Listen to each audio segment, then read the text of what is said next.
Hi hello welcome back to our channel Nuha's food court. ఈరోజు అయితే అరిసెల పిండి కోసం అయితే పాకం పట్టేస్తున్నామండి. మా మాటల్లో అయితే అత్రాసలని అంటాము. దీనికోసం 2 గంటలు బియ్యాన్ని నానబెట్టి ఆరబెట్టిన తర్వాత ఇది పిండి పట్టించుకొని వచ్చుకొని ఇంకా ఇట్లా ఉండలు లేకుండా అయితే వేరే దాంట్లో ట్రాన్స్ఫర్ చేసుకుంటున్నాము. 2 పళ్ళ బియ్యానికి అయితే 1.5 కేజీ బెల్లం అయితే తీసుకున్నాము. బెల్లాన్ని పగలగొట్టి ఇంకా పాకం కోసం అయితే పెట్టేస్తున్నాను. దీంట్లో మనము 1 గ్లాస్ వాటర్ అయితే వేయాలండి.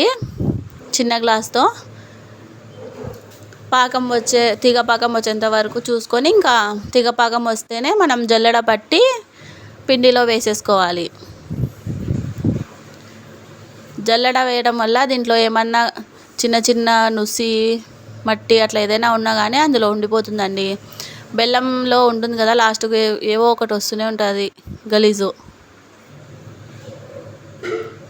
ఇట్లా మొత్తం పాకం పట్టేసి ఇంకా పాకాన్ని మనం జల్లెడ వేసేసుకోవడం వల్ల అది నుసి ఏం పడకుండా బాగుంటుంది.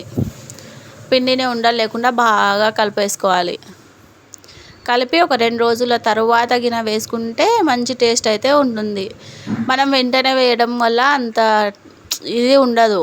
ఒక 2 రోజులు పిండి బాగా మగ్గితే బాగుంటుంది. మనము ఇట్లా వేసుకునేటప్పుడు ఇలా కూడా ప్లేన్ ఇట్లానే వేసేసుకోవచ్చు, లేదంటే ఇందులో కొంచెం నువ్వులు అట్లా కొబ్బరి తురుము అట్లా వేసుకోవచ్చు.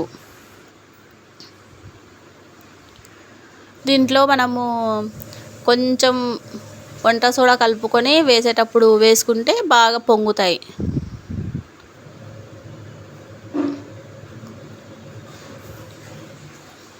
నెక్స్ట్ వీడియోలో అరిసెలు వేసి వీడియో పెడతాను.